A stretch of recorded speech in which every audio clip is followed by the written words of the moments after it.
Nasa kamay na ng Department of Justice ang hiling ng United States o ang Amerika na i-extradite o ipadala sa Amerika si alleged sex offender and Kingdom of Jesus Christ founder Apollo Kibuloy para harapin ang mga kasong sex trafficking, fraud at iba pa. Pero kasalukuyang nakadetain si Kibuloy sa Pasig City Jail sa gitna ng iba pang mga kasong nakabinbin sa local courts. Kabilang din ang qualified human trafficking at sexual abuse of minors. Pinagtatalunan po ngayon kung dapat bang i-extradite ang pastor para doon litisin. Tinanong namin ng taong bayan, dapat bang isuko ng Pilipinas si Kibuloy sa Amerika? Ang sabi nila. Sa mga paratang sa kanya na kung totoo yun, dapat na talagang isuko ng Pinasang si Kibuloy sa US. Kasi pag dito sa Pilipinas, hindi naman binibigyan kagad ng kaparusahan lahat ng may kasalanan, di ba? Doon na din kasi ako dito sa Justice sa Philippines kasi ang dami nang nagkaroon ng kaso, madami nang nilitis pero walang nangyari. Sa tingin ko hindi kasi meron naman tayong batas dito at sana mapatupad yung jurisdiction dito. Siguro hindi kasi dito sa Pilipinas may mga batas naman tayong sinusunod na pwede siya ditong mahukom or dito siya mapagdesisyonan kung ano yung gagawin sa kanya. Kasi ang tanong dyan, pinagkakatiwalaan ba natin ang ating justice system? Kung pinagkakatiwalaan natin ang ating justice system, so bakit umabot pa na ang ICC ang siyang naglilitis ngayon kay dating Pangulong Duterte? So ang sagot dun sa tanong, pinagkakatiwalaan ba natin? Ang sagot dun ay hindi. Kasi kasama na ako dun. Sorry po pero kasama na ako dun kasi ganun nga nangyayari eh. Bago maihain sa korte, dadaan muna sa kung sino-sinong politiko. Di ba? So, susceptible sa influence, ano? Oo. Ang mga kaso, halimbawa. Totoo, oo. Yung mga pinatatawad, yung mga pinapa-eskapo, yung mga hindi hinuhuli, yung mga pinababayaan, yung mga pinatatakbo kahit may notice of disallowance.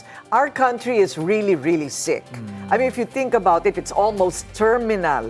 Pero ewan ko lang kung meron pang pag-asa. Samantala, makakasama po natin ngayong umaga via Zoom, Attorney Ferdinand Topacio, isa sa mga legal counsel ni Kibuloy para talakayin ang isyong ito. Good morning, Attorney Ferdy, and welcome to Memo. Yes, good morning, Ma'am Corina, Sir Willard.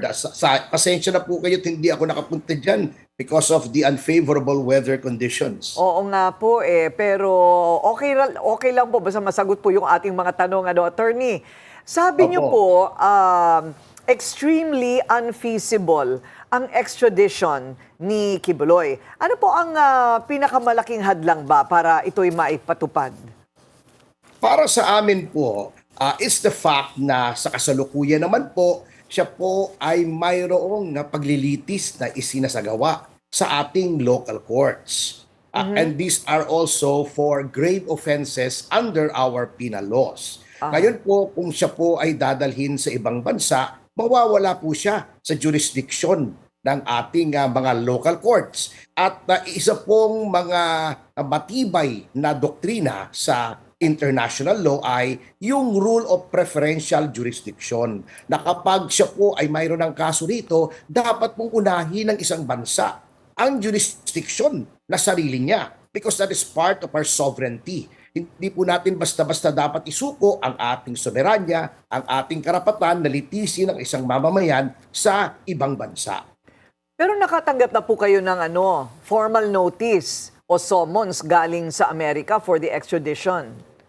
Walay pa po kasi as it goes, coordination po muna yan between the State Department and our Department of Foreign Affairs. Na i-evaluate pa muna nito, and then kung ini-evaluate nila and the extradition is proper under our treaty obligations with the United States, i-endorso po yan sa kagawaran ng katarungan at magpa-file po yung ating General Counsel ng DOJ ng petition for extradition. It is only then na makakatanggap po kami mula sa hukuman ng summons para tugunan po yung petition for extradition. May sinasabi po, attorney, na sa ilalim daw ng extradition treaty, maaring pansamantalang isuko si Pastor Quiboloy sa US para litisin. Plano ho ba niyong questionin ito kung sakaling humantong sa posibilidad na ito ang senaryo? Yun pong temporary surrender ay nasa extradition law po natin yan, which is still Presidential Decree 1069 na 1977 pa po. So, ang hukuman po ang magpapasya niyan kung may temporary surrender. Well, the issue of temporary or precautionary warrant is moot kasi nakapiit naman po si Pastor Quiboloy. Ngunit, sa ilalim po ng ating batas, the decision whether to extradite or not is always judicial in nature. The decision whether to start extradition proceedings is executive. Sa Pasig RTC din po ba ito, kumbaga, tatalakayin, sir, itong request para i-extradite ang pastor? Ay opo, kasi sa ilalim po ng 2025 Rules on Extradition, doon po sa Court of General Jurisdiction kung saan po matatagpuan yung extraditee. So, since nakapiit po si Pastor Quiboloy sa City Jail ng Pasig, Pasig RTC po ito.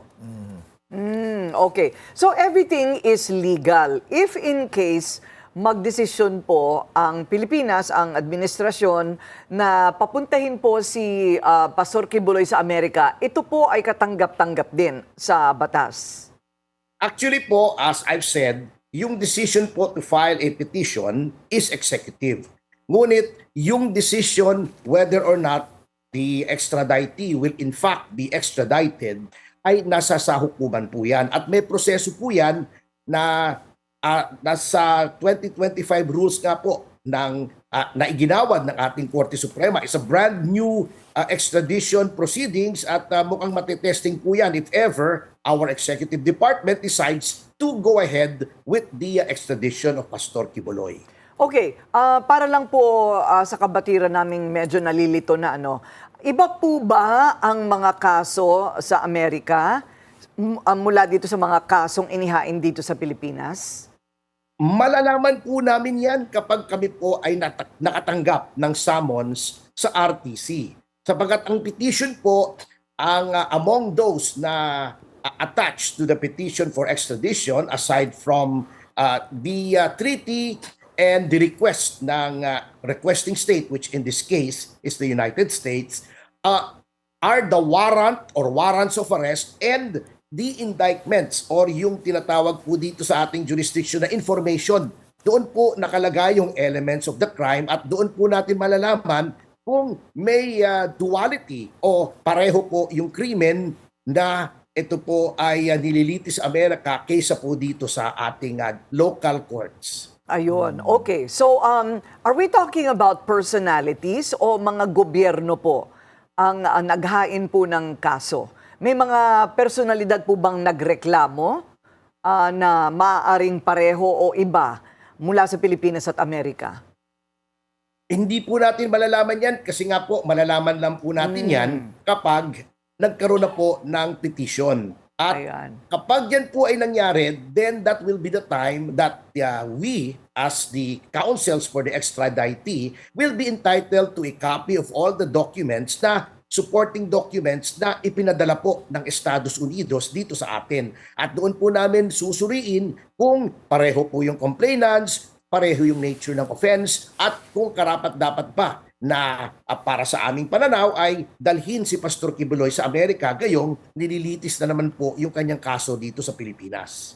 Attorney, kapag halimbawa umabot na sa Pasig RTC itong petition for extradition, will it take precedence over the discussion of the main charges po sa korte? Hindi po. That can proceed simultaneously po. Iba naman po yung usapin doon sa korte natin if you're referring to the criminal cases. Yes. They will go on as scheduled. Pero ito po, may sarili pong process ito or procedure. Itong extradition, may sariling timeline, may sariling order of business kung sino magpipresenta ng ebidensya at mga dokumento. Oho. Pero mukhang sa timeline po, attorney, medyo matatagalan pa ito kasi doon sa nabanggit po ninyong rules for extradition ng Supreme Court, merong pinapayagang appeal stage pa sa Court of Appeals kung sakasakali anumang maging desisyon ng local court. Meron po.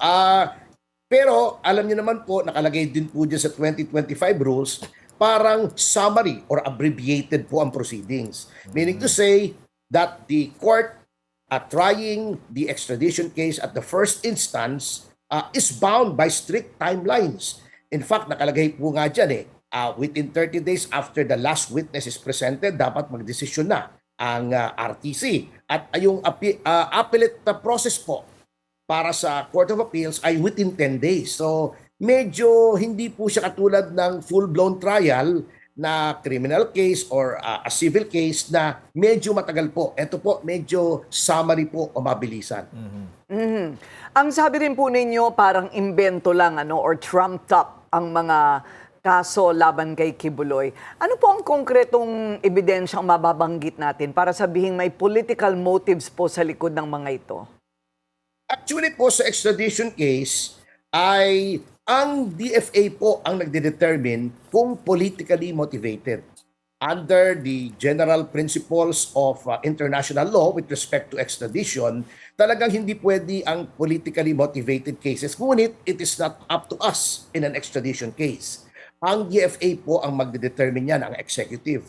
Ang i-determine lamang po ng extradition court, very limited po ang jurisdiction ng extradition court, is whether or not extradition is proper under the circumstances. Wala pong i-determine ang RTC at the first instance or even the appellate court with respect to the guilt or innocence of the extraditee.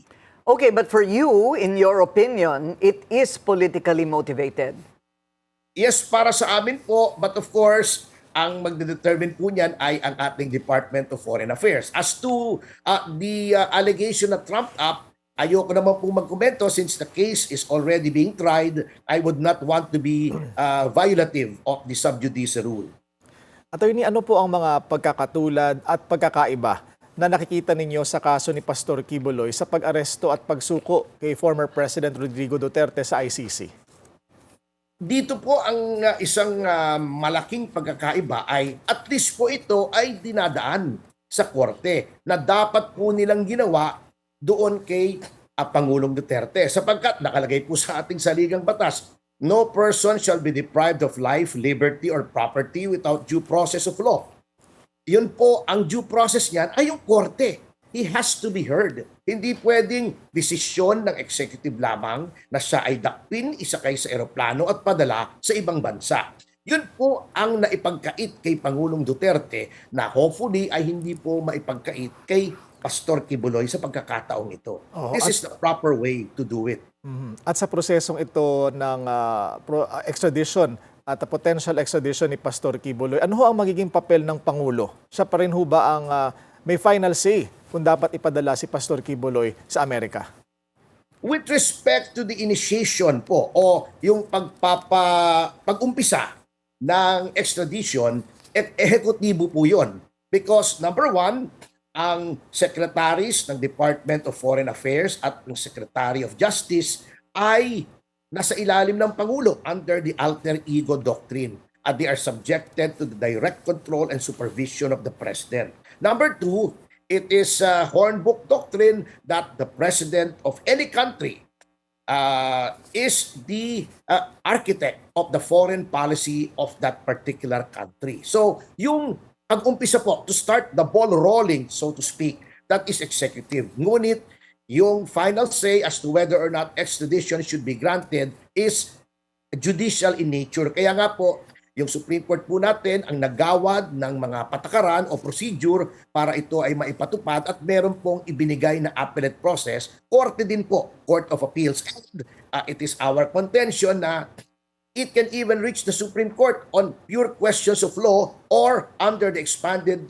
jurisdiction, judicial power as incorporated in the 87 Constitution. Kumusta ho pa pala si attorney si Pastor Kibuloy? Nakausap niyo na ho ba siya patungkol dito sa balitang may request for extradition ng Amerika?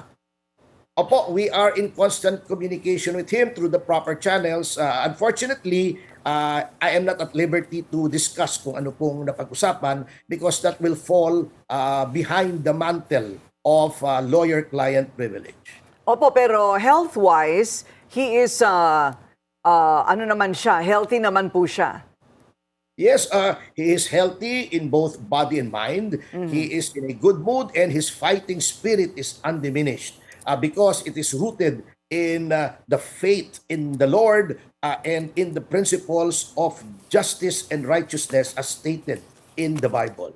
Ayan, okay. Marami pong salamat sa inyong oras. Attorney Ferdinand Topacio. Anytime po, it's always an honor and a pleasure, Ma'am Urina, Sir Willard. Good Salamat. morning po and God bless. Yes Ingat po. po sa baha. Thank you. At ngayong medyo nalinawan na po tayo sa isyong ito, alamin naman po natin ang komento ng ating mga manonood online. Ang tanong, dapat bang isuko ng Pilipinas si Kibuloy sa US?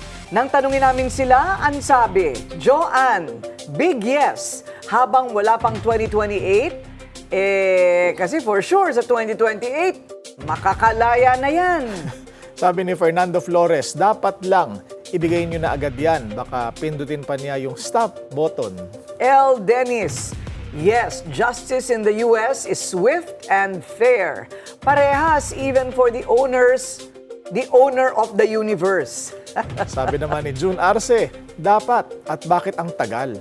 Joey Caneha, yes, walang mararating ang kaso nandito sa Pilipinas.